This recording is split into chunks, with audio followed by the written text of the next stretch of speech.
rubber so that they're really stretchy and bouncy. And just as he's walking out, they're just all. It's game night! Why don't we take a moment and each one of us go around the table and just talk about how we got started into gaming? That might be a good. Yeah, that sounds so we fun. can start with our oldest member, which is Brad. I mean, Dennis.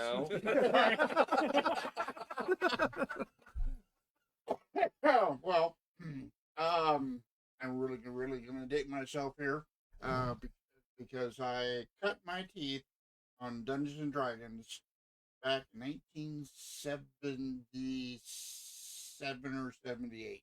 1878. What? 1878. And I was in college, and some friends invited me over to another friend's house, and we did the thing, and it was whatever the color of the box was at that point. Was it red or blue or Originally it was white. Actually, it depends on which. It depends on which one it was, because they were all red, white, and blue were different colors at different times. So okay, well, it could have been. I'm not really sure which color it was, but it was Dungeons and Dragons. And by 1980, I had gotten introduced to Traveler, which is the granddaddy of the science fiction canon, which, as everybody may know, Dungeons and Dragons came out in 74. Traveler came out 3 years later in 77, the same year that Star Wars hit the theater, and no, neither one influenced the other. They were both developed independently. So, just to settle that score. And from then it's been history. Everything from tech to the actual round the table RPG to cardstock stuff. Jump across the table to Dale. Oh, okay.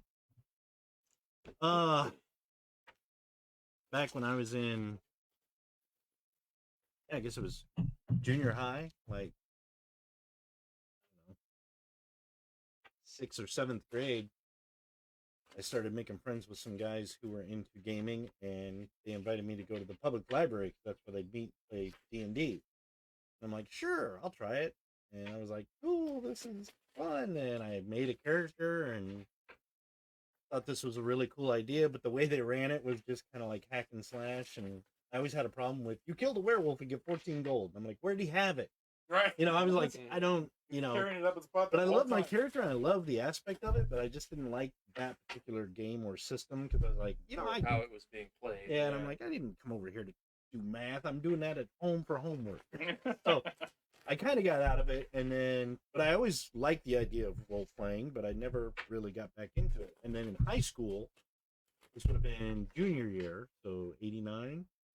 I had already met some guys in high school, some from junior high that we all kind of hung out. We were theater, we did all the drama stuff, we did the theater productions, and it was like, oh, getting into acting, and we all talked about, I don't know how that's subject got on role-playing games, and we're like, yeah, we'd love to try that, but you know, so we did like Indiana Jones role-playing game for a bit. That's when I got introduced to DC Heroes.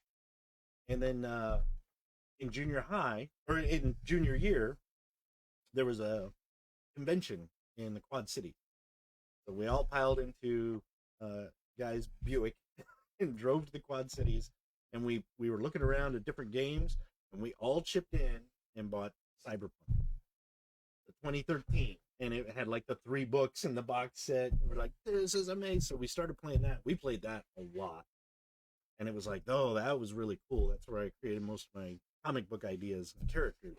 Psycho Squad. And then about 91, or was it 91 or 92 when I met you guys, Brad and Mike. And found out they were gamers, and they're like, oh, we play Warhammer. I'm like, oh, what's that? And I'm like, this is way better. In my opinion, this was way better than D&D. I had never played a game where it's like your opponent's head flies off in a random direction for so many yards. I'm like, yeah. And, you know, I'm always into the horror and stuff like that. I'm like, woo! So then I got hooked, and we've been playing together ever since. Yeah. since 91, 92. Yeah, 90. Yeah, I'm not sure. I think it was which, but probably about 92 or 91. I know it was after 89 because I didn't meet you till after I graduated. I Right, know that, same here. so. I graduated in 90. So. Yeah, and that led to a plethora of games. Yeah. Warhammer, and then we those were the days. That's Yeah. when you would game for like 12 hours straight yeah, on a Saturday or, Yep. or Friday night and into the Saturday morning. And, Yep. oh, yeah, we did that quite often. God, I miss those days. Yeah, When we didn't have to actually work very hard. yeah, we did Warhammer and a little bit of Cyberpunk, and we got introduced to nightlife around that time. Yeah, we didn't.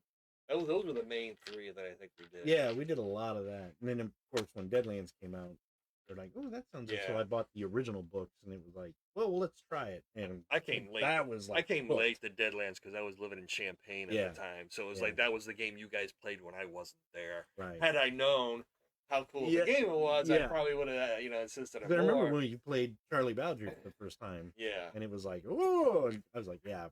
So Yeah, 'cause Deadlands was kind of our Jason had the books, and I always Yeah. seen him looking over the books and what he was going to do. And I'm like, finally, I think he left the books one weekend when he went to go do something. I was like, Hi, Chris. I'll Ryan just Sager. steal these. So yeah. And again, like Dennis said, the rest is history. Rest is history. Well, move right down to Wade here. All right. Actually, my experience with role playing games goes back almost as far as Dennis, really.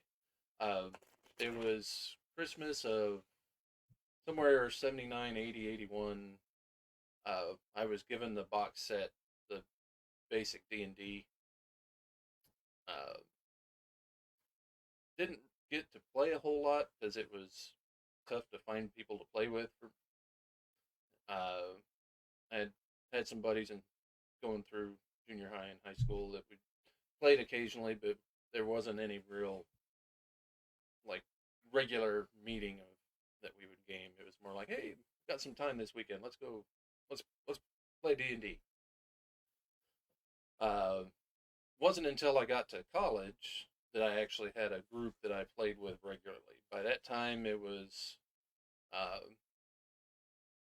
it had gotten up to the second edition that we played, but also that was when I was introduced to the Warhammer 40K, doing the tabletop minis and With the train and all that. and playing out the battles as they went. So that was a little bit different there. Still is either mainly at that point it was still just D&D or 40K. It didn't really get introduced to a lot of other games at the time. I think that was I did get introduced to Shadowrun at that point. Oh yeah. And I think we did Shadowrun briefly for a while. yeah. The funny thing is the Shadowrun is what I have the most books for that I still have. Yeah. But of course that was a system where they had books after books after books that there was available. Gee, sounds just like World of Darkness. Yeah. I don't know. I'm not sure if Shadowrun has one of the biggest catalogs of game books, but I know I have a bookshelf that one shelf is all Shadowrun books. Back in the day when it was first getting going, it did have a lot. It had a lot of versions, source yeah. material. Yeah. That's what it was. Tons of kind of like Deadlands. A lot of source. Yeah. Then the other distinction that I have, I think, is that I've probably role played the furthest away of any of us, because when I was stationed in Korea, when I was in the Army, we had a group that we played D&D. So I've actually played on 2 different continents.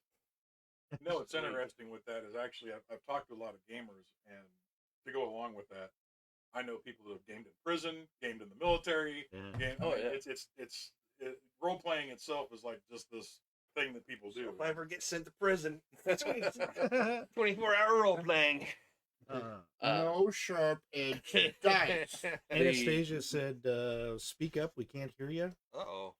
Oh, And then Chris said the original Star Wars D6 version had a lot of books. Yeah, that one did. Yeah.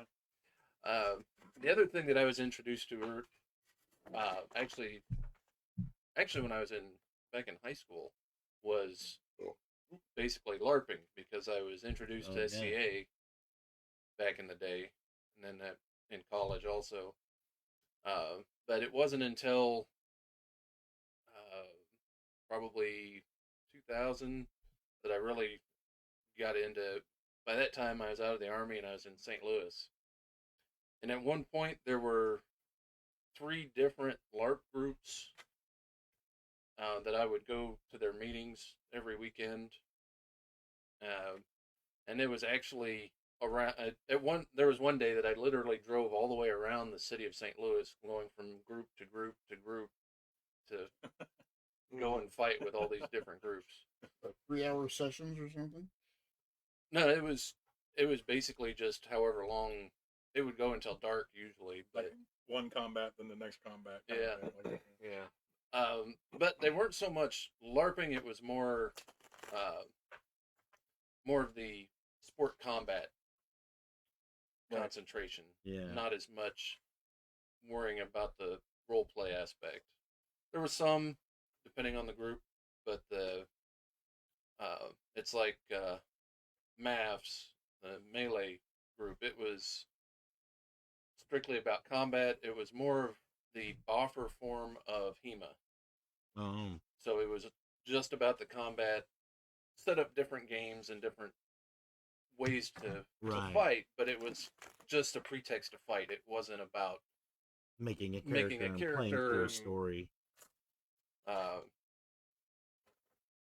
The Kingdom of the Broken Crown in St. Louis, that's another one. They're more just a reason to get out there and hit each other with sticks. Not as much role play. Right. Antguard probably came closest to being more LARP, because you do have a character and persona that you play, but it's still more about the combat than the role play. But it was set up to where you would be able to have monsters and everything that you fight. So, I mean, really, the groups I've been in down in Carbondale in college, over in Korea when I was in the Army, down in St. Louis, there were a couple of groups I would play with, and then when I came back to Galesburg, it's you guys. Yeah. I mean, there's been various times, various game sessions, otherwise, just not a specific group that would meet. Right. Chris said he was an amp guard for 5 years. Yeah. Over to Brad. So I started probably in between freshman and sophomore year, maybe, or maybe the year before. I'm not too sure. I can't remember. But I went out to San Diego to go visit my 2 sisters and my brother-in-law. Oh. My brother-in-law was in the Marine Corps. He's at Camp Pendleton, and both of them worked. And there was going to be a couple of days where they were going to be working, and they weren't going to be around to do anything with me. And so he actually had that time off. And even though we kind of knew each other, we didn't really know each other all very well or hang out all the time because he was in the Marine Corps. You know? But he was like, so he had the garage was his man cave to get away from my sisters. You know? Okay. And it was it was like this. It was a garage filled with books, fantasy books and stuff like that.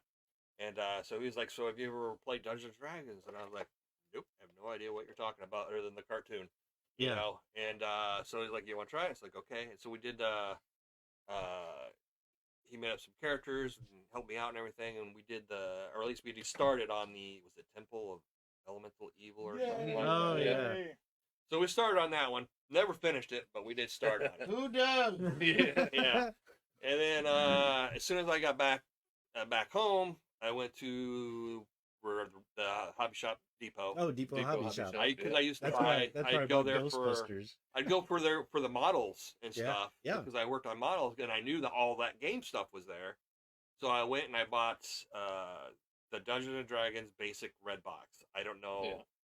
That was kind of separate from the original one or whatever, but it was the red box one, basic. And then I also bought Twilight 2000.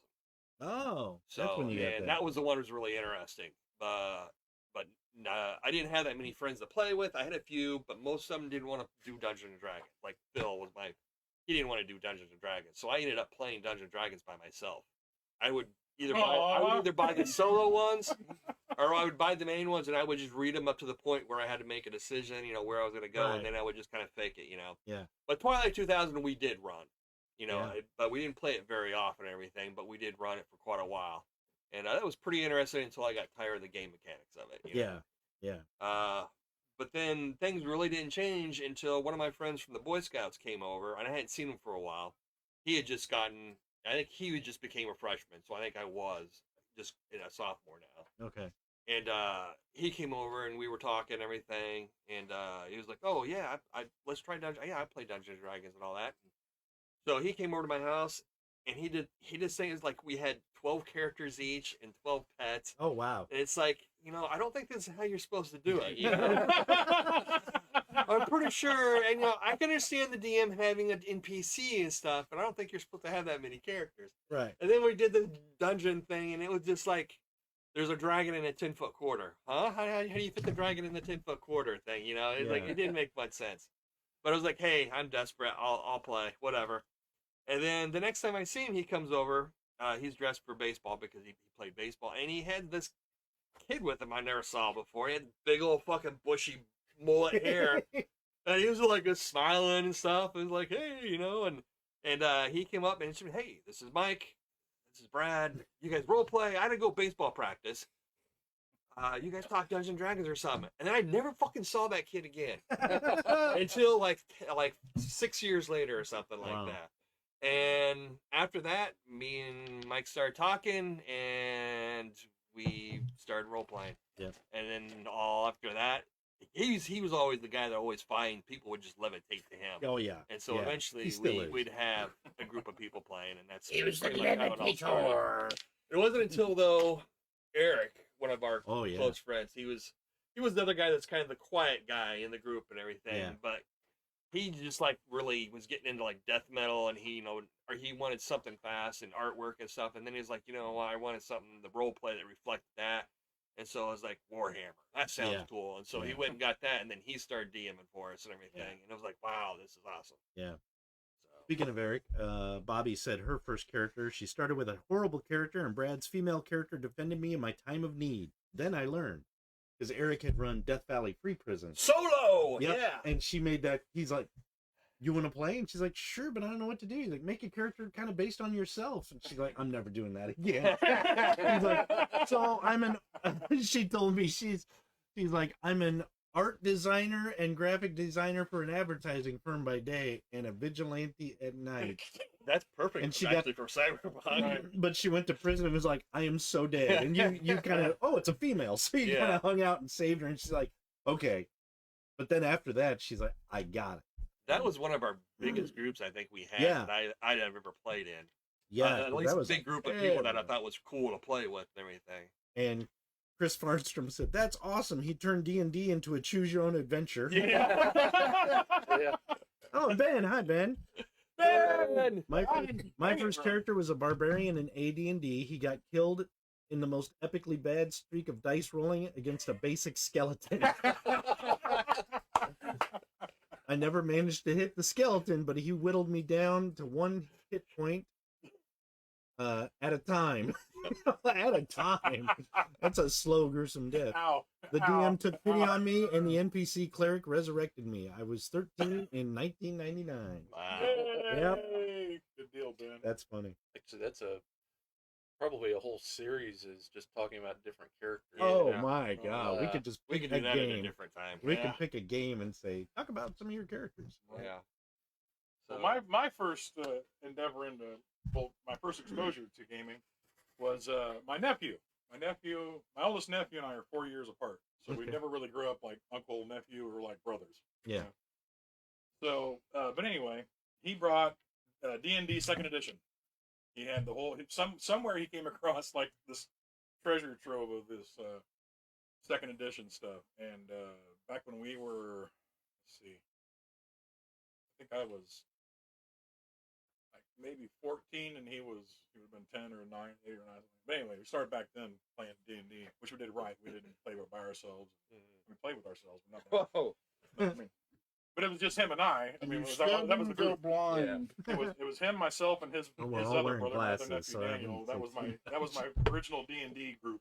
3 of us, because nobody could understand what the hell we were doing.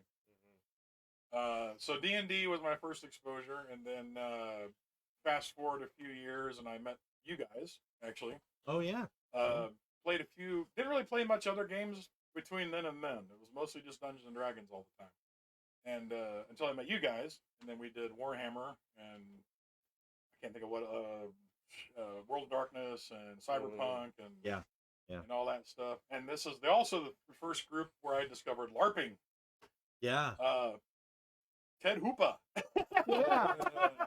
Somebody in the group met this guy named Ted Hooper. He worked at Cherry Street with me and Bobby. That's right. And found out that we were gamers, yep. and then he's like, "Have you ever LARPed?" And we're like, "No." This is a memory that I love more than anything that I cherish dearly. Was the day that we were at Mike's house. We were all gathered up like we always do. You know, everybody piled in Mike's house. And Ted came in with all these boffer swords and shields and everything, and threw them on we had a pool table that was our gaming table in the front room. Like a drug dealer. And he's like, "Y'all ever heard of LARPing?" So we wind up out in the street in front of Mike's house, beating the living shit out of each other with these boffer swords, loving it. I mean, just freaking out. Yeah, it was fun because it was And, like, wow, we're actually getting to do what our characters do in role playing. So he was Ted was a guy who played Nero, New England role playing organization, and that started me off into LARPing. I LARPed with Nero for probably almost 20, 25 years, I guess. Yeah. Wow. And traveled all over the country to different chapters with that. But back to the table topping. So you guys kind of opened me up on different types of games. Yeah. So I went from here to Bestiality in. You got your bestiality I got books your with you? bestiality books. Wound up in Michigan and gamed with actually through Nero, made connections with some people in Michigan. They played Palladium and World of Darkness and all that. So I got exposed to Palladium, which that was horrid. Good game system, but super detailed. And then Very crunchy. Very crunchy. And then I moved all over the United States there for a while, but everywhere I went, I was always able to find gamers. I had a small gaming group in Dallas. We did World of Darkness with them, and then I came back here, and we, of course, still doing LARP stuff like that. Well, then you and I got together and Bobby and formed World of Rust. Yeah. Which is the steampunk, and then Grimm's Fairy Tales, and a couple other systems, and then we all started gaming again. Tabletop. So I think you guys exposed me to Deadlands too. I think back then too. Yeah. Deadlands We were playing Deadlands. And so Bobby said, "Happy late birthday, Rob." Thank you, Bobby. Chris said, "Happy late birthday," and then when you were talking about meeting us, Mhm. she's like, "Making movies." Making movies. Yeah. Stupid home movies. Yeah. Completely off the subject of gaming. Well, here, let me tell you this though. Oh, sorry. Anastasia said, "In college, my first character was a psionicist in D&D. I did play a druid from time to time, so that's cool." Sweet. Yeah. One of the things that this particular group of Dale, Brad, and Mike, and all the old folks, Eric, and somebody said, "Eat my pants from this table." It says the Raconteur Society. Eat my pants. My pants. Mike. Mike. Yeah. Crap! I lost track of what I was going to say. Sorry. Oh, we used to do. These guys used to do worse than B movie shoot, and they had the old VHS camcorders that they used to use, and these tapes still exist. Yeah. And they can make you sick. And they we actually made a guy physically ill Yep. because of motion Now, sickness. if you've been watching this channel or watching our live streams for a while, you might have heard me make mention or Mike make mention of these movies. Our goal eventually is to get them on the Raconteur YouTube page. Oh my god! So that way you too can be physically ill and you too can be subjected to torture. But probably no one would even recognize us back. No, probably not. But these are not gaming related. This was just some filmography that we did back And how good a timing! I was done in my. Oh yes, yeah. and hopefully he's got food. But that's what started me in the foray of gaming. It's your turn, Mike. Huh? Your turn. We're discussing what Okay, got my us. pants. Take off my pants. Yeah, Mm, we're That's discussing what got you into You know, gaming, you really then. shouldn't be texting while you're driving, okay? At least I was paying attention to something.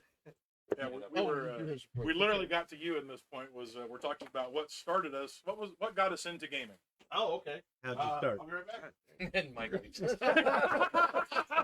Yep, that's how he got started. he forgot the sacred song. So while we're waiting, Actually, I did remember another group that I played with. When I was doing tower construction, the group I was with, we would be traveling all over, but all of us that were working on this one crew were all gamers. So we actually took our game books with us out on the road, And just And- did it at oh, wow. wherever you were staying. which at. actually the one weekend our trailer was broken into, and a bunch of stuff was stolen. One of the things was my bag that had all of my second edition books. Oh no! Oh, that's rough. Or third edition. Third edition. Yeah, I think I've played every version of D&D so far except for fifth, which I'm working on. I haven't done fourth. I've been looking at fifth. I've done fourth. I didn't care for it. That's kind Fifth of has what been I've an heard. interesting learn. It's got some interesting stuff to it. Anyway, Mike, what got you started gaming? TV. So, middle school. So this is 81.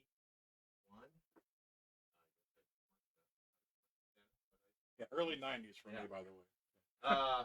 So that actually makes you like third, because it was Dennis, me, and then you if you're early '80s. Yeah, it was like 79 or 80. Well, that's kind of about the same time I was. Right. Yeah. Anyway, Mike. Yeah. So, yeah, I was like, I had done choose my own venture stuff in the library. I had moved to Florida. My dad moved every 3 or 4 years. Truck driver, almost like a military brat. But anyway, my best friend down there at the time was a Go on. kid named Jason Smith. As much as I would And, like to, I'm going You to. gonna come get it or going to get it for you? He had got the AD&D. So pretty much he started going through them. I can't quite remember if he got somebody else was playing it and he was hooked on that, but I got to play.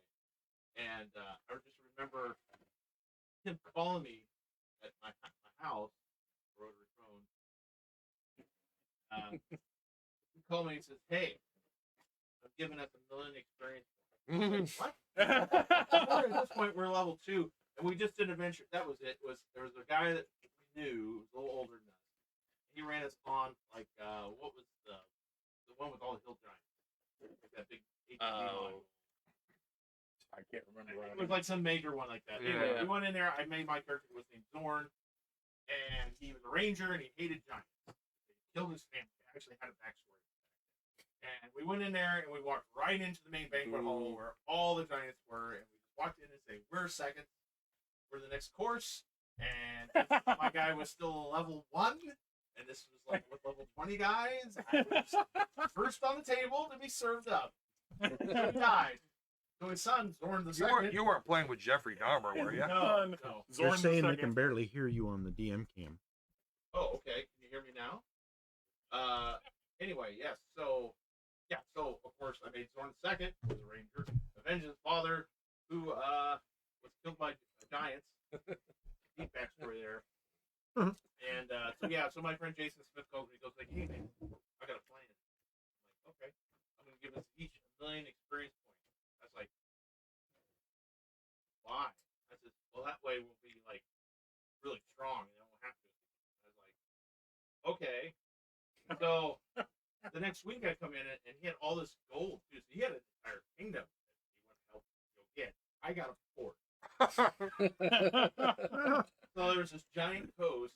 Fort Courage. Yeah, Fort Courage and Fort Target on its back because all the giants, whenever they came to this entire coast, I mean we're talking like the whole side of South Carolina, basically, and most of Florida, they'd all go to my little fort, which was basically, my architectural desire and understanding was about the size of a normal fort for a kid. So it was a fort with 4 turrets, and it had little walkways on top. So every giant that ever came to this place, the size of, like I said, Carolinas were coming at the back of that fort. They're like, oh, there's Horn and shut it. We gotta eat. He showed that he was so tasty. I'm like, tasty. And apparently they just kept coming and coming and coming, and they come and steal my gold and bust in there. And I had drawn out. So that's where you learned that trick. Yeah, I dug all these things with crafts with lions in the bottom, and they somehow still kept getting my gold. But my buddy Smith, he would somehow have all this money in a giant kingdom and a huge castle. Yeah, it was crazy. But and then I went to my mom's in the summers, and they had D&D box. They also had Star Frontier, so I bought Star Frontier instead, and all the counters. So that was kind of my first venture into something different, other than Drain. I kind of realized, wow, there's all these other games. Yeah. Star Frontier, so I started doing all that. I began that kind of thing, which kind of led into somebody I knew had Traveler, and did a little bit of that. Not much at that time, but then pretty much I came up here, and I met Brad. Well, actually, I met David Killian. Yeah. We were just talking about him. Yeah. So I met Brad. He was like, "Oh, all right." Well, David was like, "Well, my characters will go on my adventure." Oh, that's great. Actually, to correlate back to Brad's story, describe your hair at the time. Bobby. All right. So David Killian, basically, he goes, "I got another friend, and we're going to play module on LDM." I'm like, "Okay, cool. All right. Somebody else to play. Awesome." That's where I met Brad. So we go over to his house. He starts this dungeon crawl adventure, and we open the doors. What was it, like 26? I don't think he actually played with us. Yeah, he DM'd one. Because I remember, unless he came over another day, because the day that I met you, he dropped No, you he off. DM'd. And then he went to baseball practice. And he DM'd to do earlier, Yeah. and then he played with me. So that's right. So Okay. he played with us for a different time. Yeah. Anyway, so we open the door, right? And it was probably the same damn thing. Yeah. We open the door. It's a hallway. It's 40 foot by 100 feet. 26 red dragons in it. Yeah. But they're only this big. Yeah, they were. I mean, they just spilled out like my fat when I go to the beach. Just, So did he have you make up like 12 different characters and crap? like 2, and then he had all. He had a whole party. So I was Yeah. I was like, it was like reliving Zorn again. I'm like, oh boy, here I'm gonna be fun. And of course, I died. I think it was the 24th dragon. It finally flopped out and said, "All right, that's enough. I got 23 more guys back here, and that's it." So then I probably over to Brad's, and we're going to game. Well, he left, and he never came back. So that is also sad, but good thing. Yeah. But that's where I met my friendship with Brad, and we started gaming since then. And then I knew Eric Sofer, so he kind of came in the mix, and that's where he went and got Warhammer. And We didn't play second edition for quite a while. All right. Well, shall we begin the? Nope, I'm going home. Okay. Hopefully that's a little better for everybody. Oh, yeah, that's okay. I'm Right sorry. up in front, so you guys hear. So let me know if that's better. Okay. Well, last we left our intrepid heroes. They were in the belly of the Nashville. The belly of Nashville. Belly of Nashville. And they were at the Blue Manor, speaking with Miss Polly, which was the head madam of the establishment. Golly. Yes. And she was a Swede herself, a little partial, and she was very flirtatious to you, their father.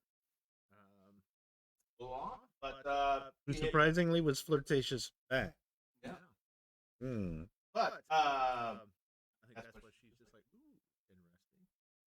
Anyway, Bo had known her previously for various reasons. She also is a huckster like Bo, but they had had some adventures both in and out of the bedroom. Hmm. And Mike likes to brag about it. Yeah. yeah. Well, Apparently, they did their own version of role playing. yeah. Now remember, Where can we hide the pineapple. biscuits? Pineapple. Last time you didn't quite hear me. You were in that pudding. I couldn't hear the damn thing. Blah, blah, blah. Anyway, again, they were there to try and find this person named Connor, which was running running most of Memphis, the gang, called the Five Five Fists. Fists. The Yep, Five Five Sisters, Sisters, which which goes goes right right into why they were in the pudding. Anyway. Again, Crime Site will no longer be posted on the one place. They're taking all that foreign stuff down. So Yeah, the Oh, yeah. Raconteur Society is losing their OnlyFans page. but no, we also like pudding. Anyway, there's a pudding posse. Raconteur Society after dark. After dark. after dark, it's us just sleeping. It's pudding. He is after dark. So he's tired. Yeah, that's true. That is true. We're at 6. Keep putting it 10. Don't inhale the lemon. Okay. So Connor was in charge of the pitch rollers. He ran a lot of gambling establishments, had a lot of fighting sort of games, and an arena basically in one of his establishments. He kind of ran a lot of like smuggling and some other stuff with some other gangs. There was some other gangs with him, and one of the major gangs out of Memphis was called the Gray Gray Boys, Boys, which were former Confederate soldiers who who had had mustered out, lost lost damage, whatever, but they kind of formed their own militia gang. and they were kind of Connor used to work for them. But Recently, in the last few weeks, the roles reversed. And he was basically telling you guys about that, and that also the Black Black Dragons Dragons was the kind of prostitution ring ran by David Lopan, which was their master, and Lee. Get back here on the thing. Plenty of jokes. Oh yeah. We already quoted half the movie.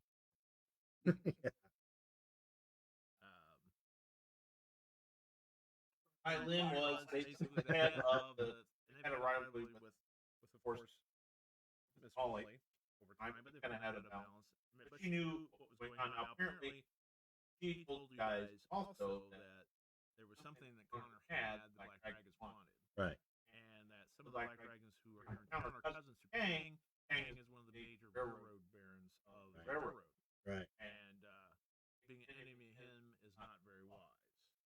But whatever it is, Connor has on the Black Dragons keeps them in check as well. And Probably two girls with green eyes. yes, you will. I will marry both women.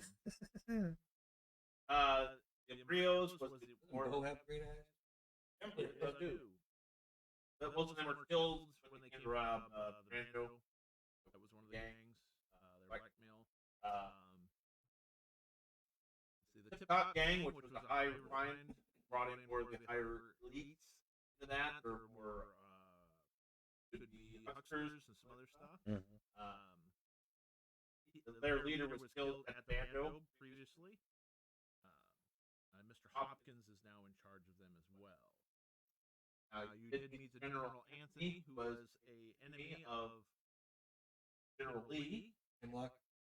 Oh yeah. And Hemlock basically met him on the road, and they were looking into wolves. And he kind of mentioned that they had a new way to avoid the wolves. We're going to make this war turn around, gentlemen. Watch what's going to happen. And he was kind of like mustard out of shame.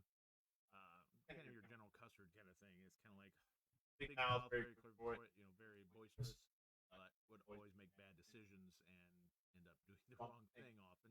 But somehow he'd have lives, get out of it, and keep going. Well, it finally caught up with him. Please know that he got out of the military, but he's kind of been running the Gray Boys since then, and he's wanted everything he possibly could to come back. You basically found information about Connor that he was responsible for bringing down the bridge that tried to kill General Lee back there in her hometown in one of the previous adventures. And then you found that evidence in a hideaway place from Hector's little hideaway place. And Julio wanted to get his sister out of the Black Dragons. That's kind of what brought you here. That because basically Julio, which was a fighter, he was fighting and taking calls for Connor, but just because they were holding his sister as a bargaining chip, he wasn't going to throw fights until they basically threatened her. he basically didn't want to fight a priest, and that's what kind of saved him in the end. And he was agreed to come and not only save her, but bring Connor to kind of justice his way. And you guys have all joined in to do that. On the road, you met a whole one night. You saw a whole bunch of wolves, which were the wolves you met previously in the evening before fighting that vampire. Then on the way and on the road, you found when you met the general, there were two men that were killed by wolf attacks, and you went and helped bury them. And on the way back to meet up with the party, another soldier came bursting through the woods, and 3 werewolves actually came attacking them. And there was a firefight that ensued, and you guys pretty much killed off the wolves except for one who escaped. Then the large wolves came from behind you and chased the woods after them. And then you drove into town after that.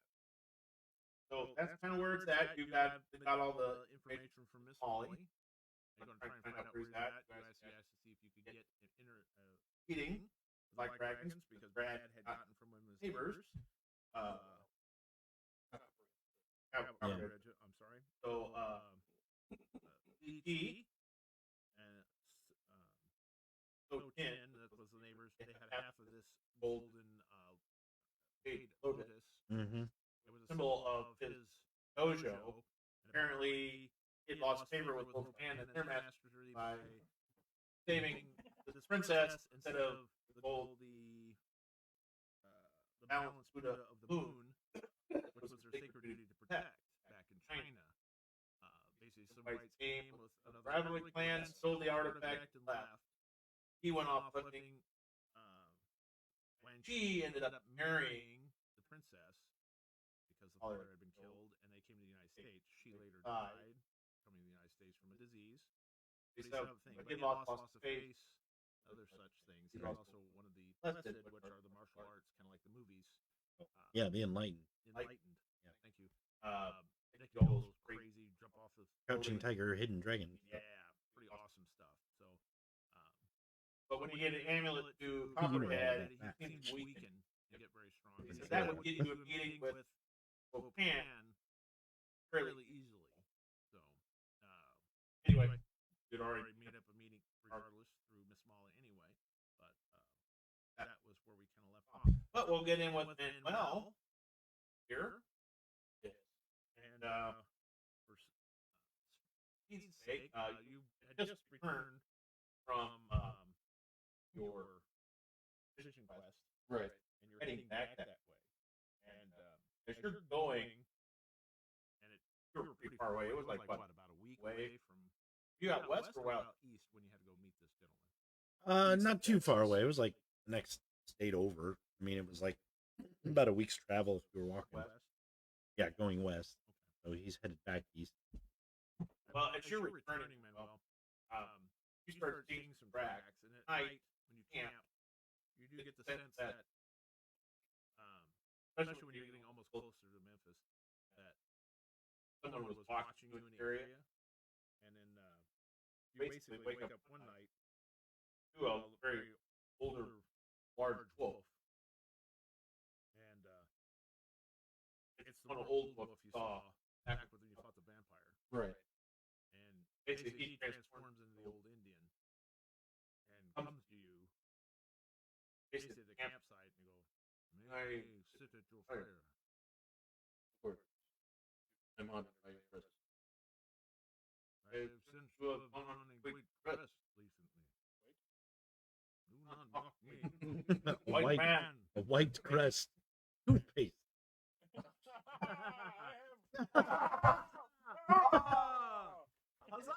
Shotgun it.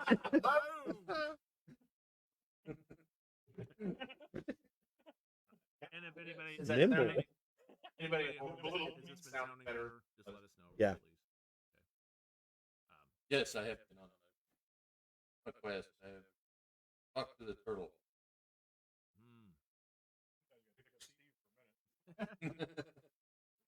There's a guy riding by. It's like, I have talked to the turtle. Yep, I'm going to keep riding. Well, the great wolf has spoken to us after we had met you before, and our dealings had been finished in that place. We had moved on. The wolf had said there was a great danger coming, and he needed to gather the packs. It is in the white man's town of Memphis. Where I'm headed now. But it was not. It started there, but moved. It's moved on into. It is called Nashville. I've heard of it. What can you tell me? Then we need to gather the great warriors. For there is a dark time to come. There will be a great falling of the moon. And his evil brother, Chingai, will come. Chingai was a wolf. God of the East. God of the East. Oh, You are flash. I was in the low pan. All right. No metagaming. Long ago, not even from this area.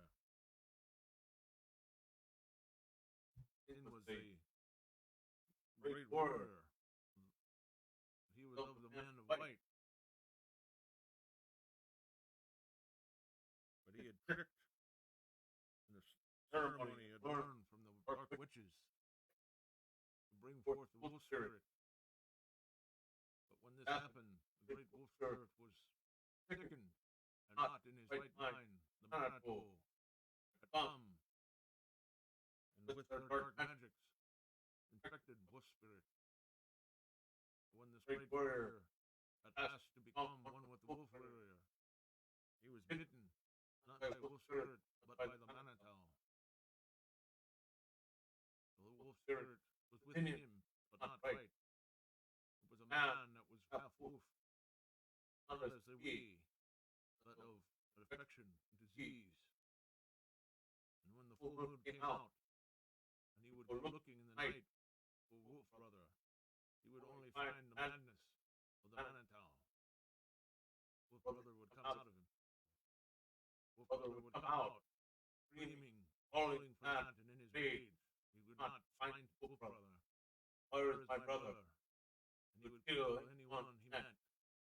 And anyone who would live would be infected with this disease. And on it would go.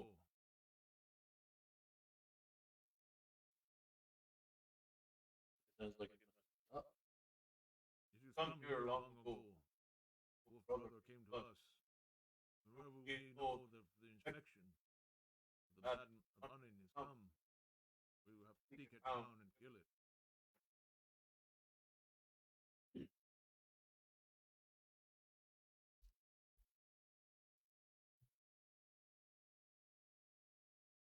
should I continue to Memphis or should I head down to?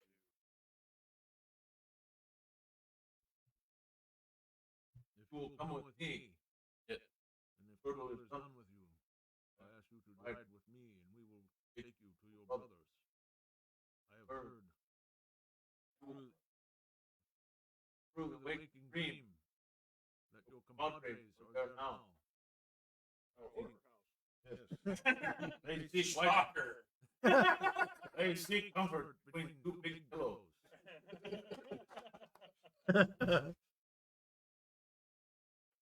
Let us go with that.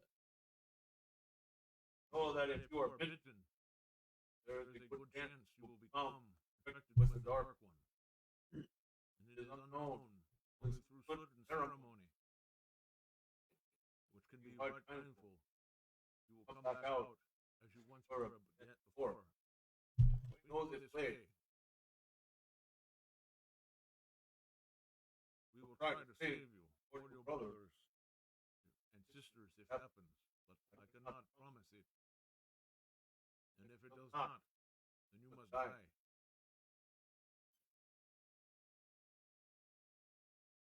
you also know this. Long ago, this Kordat was the white man, the Norse Sikon. He wanted to bring Wolf Brother to fight Bukala. He is the master of the Empire. You fought? Yes. Oh. Godolph was why he summoned Wolf Brother for his raid and power. Godolph has also hunted down Godolph's ancestors as well, for he is a threat to him. Wolf Brother has always been a threat to the vampire, for good reason.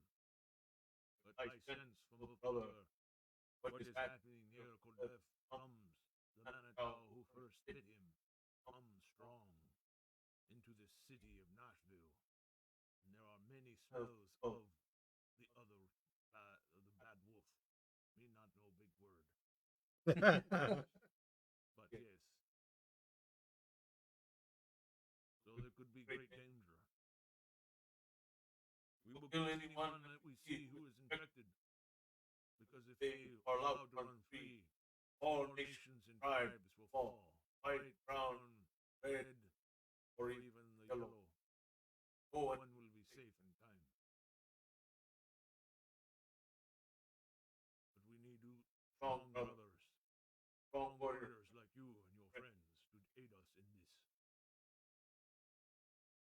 And I am honored if you will spoke with me on this, or have this little chewy, or maybe brownie. Or a couple of vines. No, it is sacred stuff. Other stuff keep buy at store. But no, he offers to basically steal the peace pipe which he has on him. Yeah.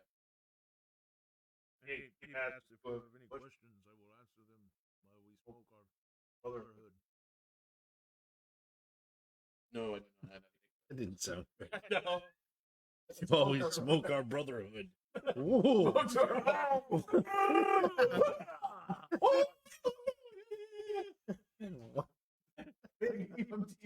Strange tribe. in here, kids. Sorry. And I'm sorry if I offended anybody anywhere else. But I'm trying to.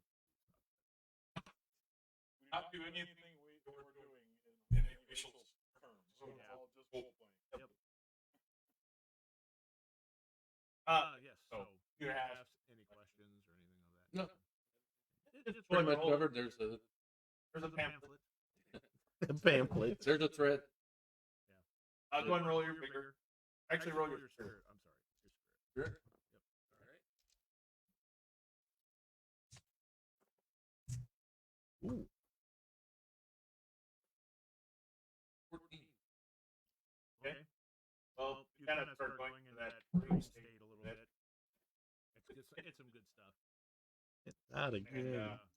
if you're kind of sitting there, you're kind of looking up at, at the kind of evening, kind of looking up at the stars, and you can kind of see the moon is almost going to be full, like maybe tomorrow. So it's coming close, and you can see that you're on like a plane, and he's got his tongue out. No, you're on this wooded, like you're on like a mountain edge next to the forest, and you can see the moon, and you can see through all the trees from like a big city. Basically, all these lines moving everywhere, and they're wolf packs. And you hear screams from the city, and basically some big massacre is going on. And as you're staring at it, you can see from it, you see these wolf packs just shooting out in every direction, like they're going on their own way. And you can feel Wolf Brother come up, and he kind of is growling, and he goes, "This can't be allowed to go on. Not one may live to move through. Or doth. His crown is there. See that it is not put together. Silver is their greatest weakness. The silver of the moon, the silver of the earth." And he looks, and you can see this boat, this old ratted, kind of like Pirates of the Caribbean ship with all the broken sails and everything else falling apart, and it's sailing by itself into the port. And it goes, "You will find ally or an enemy there. Trust not any. He goes, you are going into a den of hyenas, a den of death. I ask you to come. Thank you. Turtle, I smell turtle strong upon you. In a good way. He owes me $5. So like And he basically he kind of nuzzles your side, goes like, "This is very paw was chosen wisely." And he that's the name of the old. Mhm. Kind of your I was gonna say, Yeah, I was like, Great Paul. Wrong was game. he back then? your ancestor. But Yeah, you kind of come out of it. and he's kind of turned back into a wolf, and he's just kind of sitting next to you, and you kind of come up to it, and basically he kind of grunts. You kind of understand him a little bit. Get on. He's like, "I will cure you. Get your gear." You can almost Almost says he understands him as through his grunts. get on. He kind of does kind of irk his kind of big guy, but Not really. yeah. Well, He's older an older wolf, wolf yeah. there, yeah. He's still pretty good size. Basically, you start booking through the woods, and it's basically kind of like one of those. Computer bike type thing. Yeah. and Ted Raimi film where you're just. But he's digging through, and after a while, you get quite a ways. You start seeing another wolf comes up, and they start barking and act with each other. And You can understand him actually, and it's almost like he was like There was preaching on the road. This is Manuel's Manuel's friends friends were were there. They killed him before we could even get, but we got the third one. Good. And he's just like, They're all all through the woods, though, the soldiers. Some of them are infected. He goes, Who will "You you can? I says, I will trade him into the town. Where are they at? We do not know. Pretty much. You can kind of hear that grunting and everything else. And then as You you get get closer to basically Asheville, it basically goes, do you know where you would have taken him, your friends?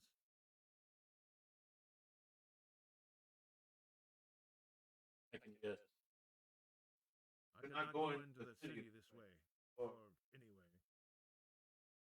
He kind of gets you close to the edge of town, to the edge of the woods, and he'll stop and he goes, when the Time time is is right, right, we will use use you you or or we'll be be out out here here fighting those who are infected.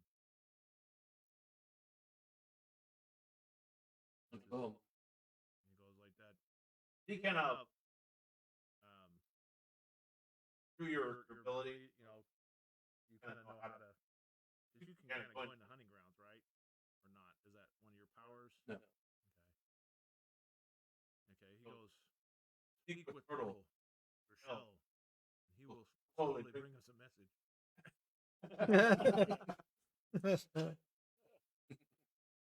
But We will come when you need us.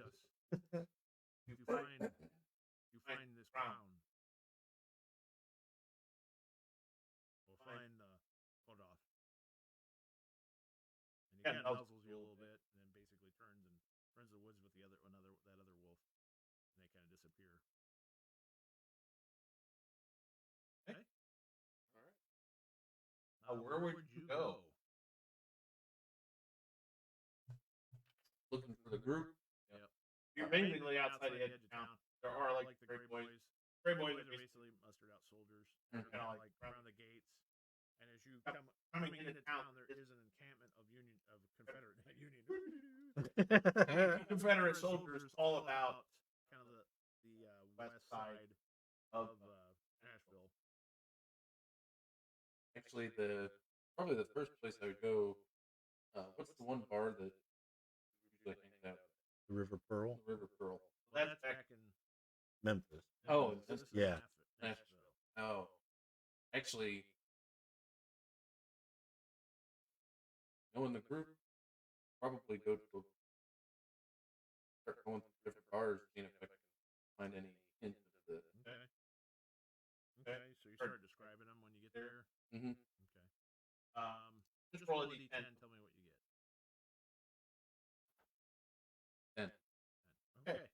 right. Is it Yeah, pops. okay? So 11. Okay. Well, you come in and and it's basically this.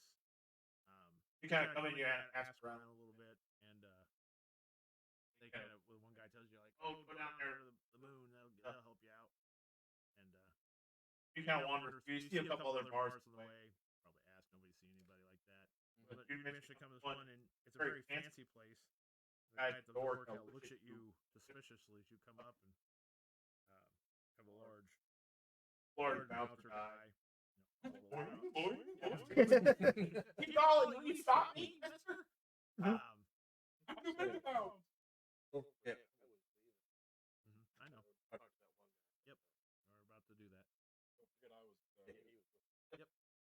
You were putting your pants on. You're getting a massage. Oh. But yeah, you kind of come up there and he kind of eyes you, and he's like, "I help you." I'm looking for my friend. How much money you got, mister? Hey. My friends may have come this way. You know Bo. Kind of eyes you a little bit. Nielsen? What is it? You go to a random town. Big town. Walk up to any whorehouse. You know Bo? Danielson? just thinking there Why do might. you think he's like, well, do you know Bo? Hey. Yeah. Yes. Yeah, everybody knows Bo. What are you talking about? He's like, "Oh, You're in his frequent flyer mile. we're all upstairs. didn't mention anything Like about you. you. Come on in. He kind of lets you go forward. You like go on in. Hmm? It is a very nice bar. Very high end. Lots of sofas. Establishment. They've got games kind of going on, stuff like that. And as you kind of come in, you do see Manuel walking in the front door with the bouncer. He's kind of like behind that. He's kind of winked at somebody else. And another bouncer guy's kind of walking over, and then they kind of whisper something. You see them two walking your way. light work. Manuel. Gentlemen. Light work. You know this fella? Yes, you do. All right. He kind of says something to the other guy, and he shrugs his shoulders. And he goes back to the door. Boys just set it out. Rest of upstairs. Open the window up. Was that? Well, Wolf told me. Wolf has given me a message that Something about wolves. Yeah, I get it. there's a corrupted wolf spirit who is causing trouble that needs to be stopped. Werewolves? That is would be the corruption. Yeah, there might be a lot of them. There are. They're upstairs. We're going to talk to Roth. We'll go talk to one of Lee's assistants. I need to stop by the wagon on my way. I think we actually got to keep the wagon somewhere. Well, I know, but I think we were going to go actually put the wagon somewhere, like behind Acker. I think they had our corral or something. They had somewhere to store our wagon, right? Yeah, they were taking care of all that. Raining Oh, pretty they were hard, taking- apparently. okay, well, They had a stable next door. Man, that was must be hot outside. I'm really out of shape. Hey, don't give yourself credit. Round is a shape. It is. Was your window down? Who's that? Oh, thank God. what about the thing Are, with- are vehicles floating away yet? Oh, Oh shit! Wow. lightning and a lot of rain. Go ahead. I kind of try not. I'm moist. I'm still drippy. A little drippy in my pants. What were you at? I will come with you. They're upstairs. That's probably the best. Lord knows what they're doing up there. Head on out. Go to the wagon. Calvin. What caliber pistol is yours? They're 45s. Peacemakers. Yours?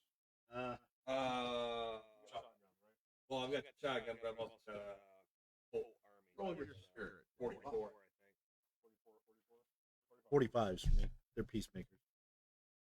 You don't have a pistol, right? Yeah, my pistol is 44. What does Swallow have? Sick. Yeah, rifles and revolvers. Just looking for the Vestas. 11. Oh, sorry. 9. I got my 9. Well, this Molly tries to seduce you. I love her.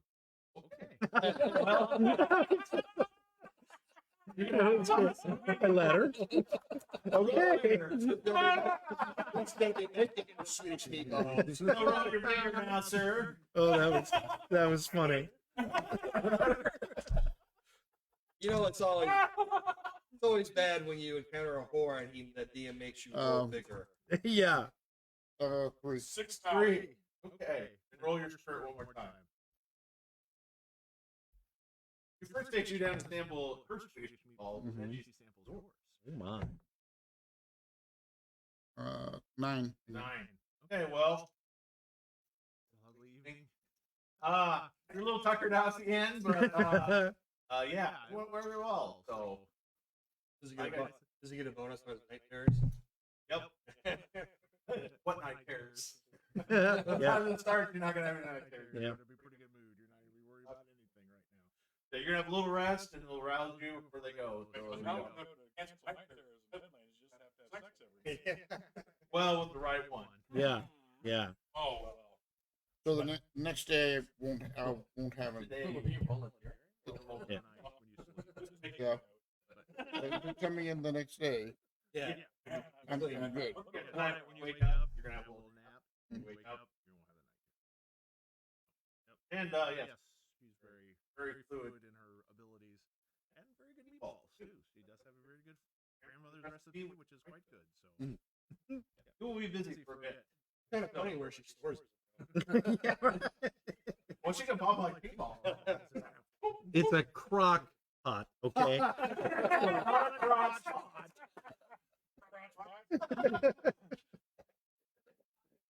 Copperhead, well, they can go off to the kitchen and cook. What do you? I watch him go, probably laugh to myself. You see her slap his butt. Yeah, I'm just like- all the way out the door. This time I'm not going to pull you back. Go explore that wagon. Sounds good. I'm just going to sit there and probably. They left and he's busy. yeah, he's gone. I'll probably go down to the bar or whatever That's fine. and just have a couple drinks and All a three of smoke. you wanna Yeah, They'll give you some chips and stuff. no gambling. Just kind of. I'll just chill out. That's fine. I'm not. Yeah. I'm Pretty not much nobody interested. bothers you. They kind of like that Yeah. at first. You do see a couple guys eye you. And then Yeah. You do notice notice somebody somebody got got the cup. No. All good. All right. Yeah, anybody who gets me, yeah, I just look right at him. They Like, get yeah. a question like, all right, whatever. Yeah, you do get that stigma, kind of like that. I'll just kind of go down and and you know, ladies Not don't mingle. give Even get close to you.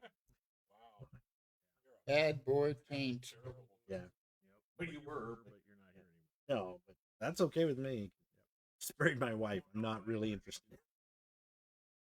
Anybody say something better or No, nobody's.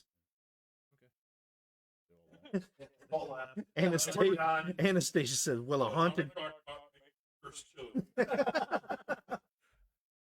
Yes. She may have cursed his chili. I don't I know. don't know. Ooh, that's just I've got a hot Swedish chili pepper. Yeah, Oh. yeah. I'll just kind of give him some private time, and I'll just kind of mill about downstairs. He's probably in there watching. Sorry. Now, hold on. I don't see the ghost. A little more than him. There you go. It's not like baseball. He's doing Yeah. run for second base. Line drive. I'm telling you. Keep it up.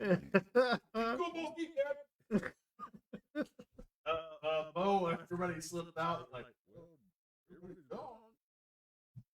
Never had Indian food before. Gonna have his fortune told. yeah. Got a cookie here. Anyway, so yeah, Bo will be busy. too. Well, Well, that, that Randy. Let me see. Actually, let me see if he can to resist. resist. Everybody gets laid.